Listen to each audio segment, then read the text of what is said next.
Olá, boa tarde amigos, companheiros. Hoje nós estaremos iniciando uma série de palestras sobre Israel, sobre as nossas viagens e estaremos trazendo a você novidades de algumas coisas importantes a respeito das viagens para Israel. Eu estou falando da Jales Tour, as máscaras da viagem já estão prontas, estamos todos preparados para a viagem. E hoje nós estamos começando aqui com uma live, conversando com vocês a respeito da segurança, da viagem, dos procedimentos. E como nós estamos em poucas pessoas aqui, eu vou tirar a máscara, que essa é a máscara que você vai ganhar na sua viagem para Israel, para fazer sua viagem tranquila, a sua viagem confortavelmente e bem guardado. Então, neste começo, nós estaremos iniciando uma série de palestras, trazendo aqui convidados para falar sobre a viagem, especificamente para Israel, que é o propósito da Jales Tour, realizar o seu sonho de andar por onde Jesus andou. E hoje nós temos aqui um ilustre personagem, uma figura, um amigo, um companheiro, um parceiro, que sempre está conosco viajando para Israel.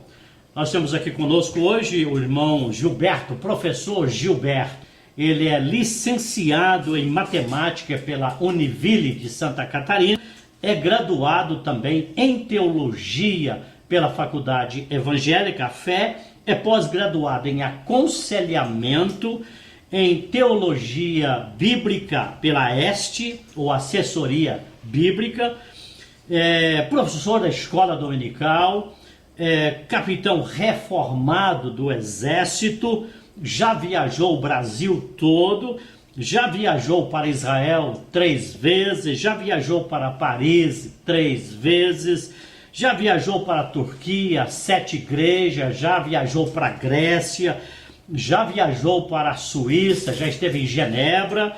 E o irmão Gilberto hoje é o nosso convidado da Jales Tour para falar sobre as suas viagens, sobre a experiência que ele teve em Israel. Então está conosco aqui o professor Gilberto.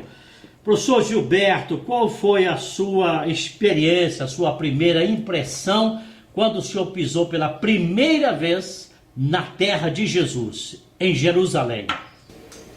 Bom, até o convite mesmo que foi formulado, andando para a viagem, né? Andando por onde Jesus andou.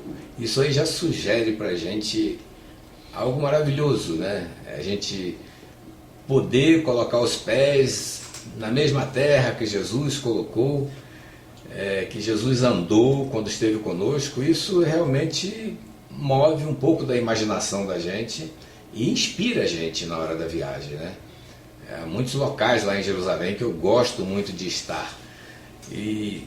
Mas, assim, no contexto geral, o que eu mais pensei sobre, depois que eu voltei da primeira viagem, a impressão que ficou depois da primeira viagem, é semelhante ao que eu sempre pensei a respeito de números. Na bênção que Deus disse que assim seria colocado o nome dele sobre Israel, que é quando diz assim: o Senhor te abençoe e te guarde, o Senhor faça resplandecer o seu rosto sobre ti e tenha misericórdia de ti, o Senhor sobre ti levante o seu rosto e te dê a paz. Eu enxergo isso, comecei a enxergar isso com o meu tempo de criança, a minha infância, né? Quando nós somos crianças, os nossos pais, nós olhamos para eles, precisamos olhar para cima sempre, né? Porque eles são maiores, são, né, a parte de outros significados, mas assim, fisicamente eles são maiores que nós. Então eu me lembro que quando eu pedia alguma coisa para meu pai, caminhando ao lado do meu pai caminhando ao meu lado, quando eu falava alguma coisa, ele fazia resplandecer o rosto dele sobre mim, para me ouvir, né? E depois, quando era oportuno, quando era exequível o que eu estava pedindo, segundo o critério dele, ele levantava o rosto sobre mim. E era maravilhoso quando ele dizia: eu vou fazer, está bom, nós vamos fazer isso aí, né? E aquilo enchia meu coração de paz. É assim que eu entendo esse versículo. Mas o que tem isso a ver com viagem? Porque eu, como disse o pastor Jales, força da minha atividade profissional, eu viajei por praticamente todos os estados do Brasil, tirando Rondônia e tirando Acre, né? Todos os outros estados eu coloquei os pés, e Tocantins também eu não fui. O restante de todos os estados eu coloquei meus pés, a trabalho, a serviço. E nessas minhas caminhadas eu sempre era atividade profissional, então não era como um turismo, né? Mas eu fui antes disso aos Estados Unidos por minha conta e fui também a serviço, pessoalmente, solo, né?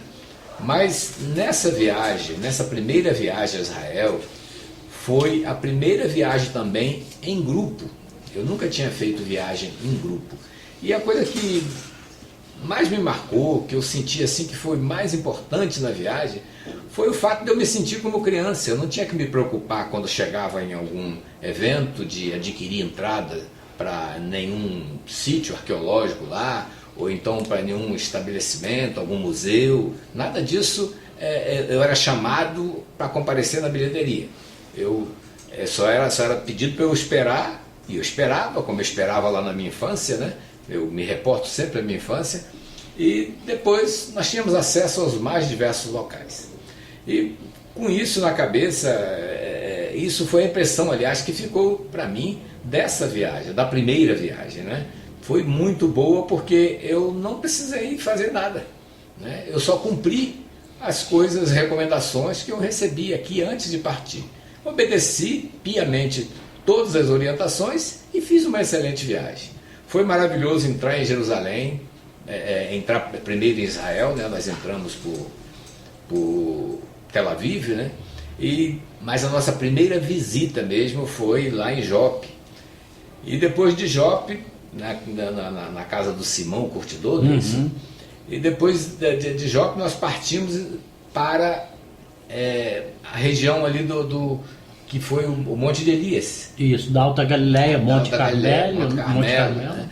E ali foi o primeiro grande momento da viagem, né? Porque ali caiu sobre todos nós algo doce durante a ministração, porque em cada local havia uma ministração a respeito daquele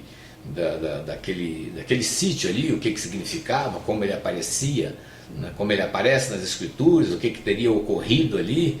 E depois um pequeno culto, um devocional que era feito, né?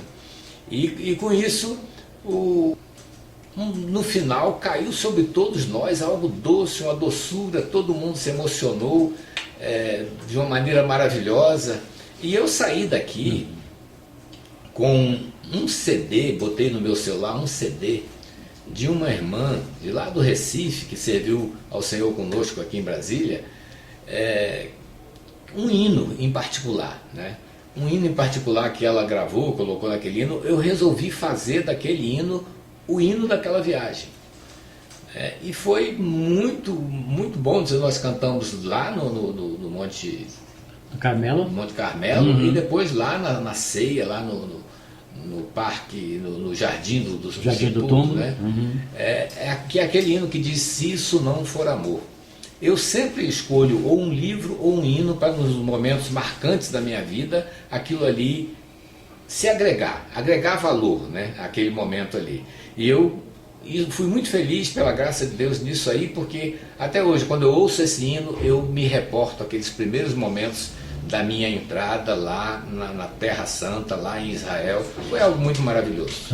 E nós tivemos também uma experiência muito interessante, e aquela reconstituição em Nazaré Village, da reconstrução de Nazaré da época de Jesus. Como é que o senhor viu aquilo ali, andando, olhando aquele cenário como se estivesse andando na Nazaré de Jesus?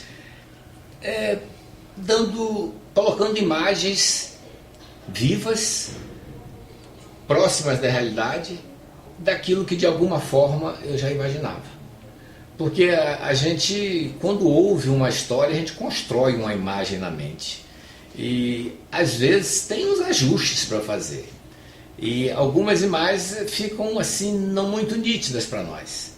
E quando a gente tem a experiência no local, aquilo acende e ganha forma e a partir dali permanece. Né? Ver aqueles ambientes de carpintaria, como tem no Nazaré Village, ver os pastores, as ovelhas. Eu ousei Isso não é uma atitude correta, mas enquanto estávamos debaixo de um pé de oliveira, né? E tinha uma oliveira assim, a uns 2 palmos do meu rosto, me convidando, né? E isso aí não é muito correto, porque se cada visitante for tirar um fruto de lá da terra ou trazer alguma coisa de lá, dali a pouco está tudo desfigurado. E eu ousei tirar uma oliveirazinha e colocar na boca, muito amargo mesmo, muito amargo, não aconselho ninguém a fazer, porque é uma coisa amarga, né, que não é como a azeitona que a gente come aqui, que já foi curtida no vinagre e na salmoura. Tem uma outra experiência também que marca muito a nossa viagem para Israel, é quando a gente entra em Jerusalém, que a gente chega lá no Monte Scopus, ali perto, e dá aquela olhada para Jerusalém, e a gente faz aquela celebração de chegada em Jerusalém, e faz aquela rememoração quando Jesus também está chegando e olha para Jerusalém, e ele diz: Jerusalém, Jerusalém.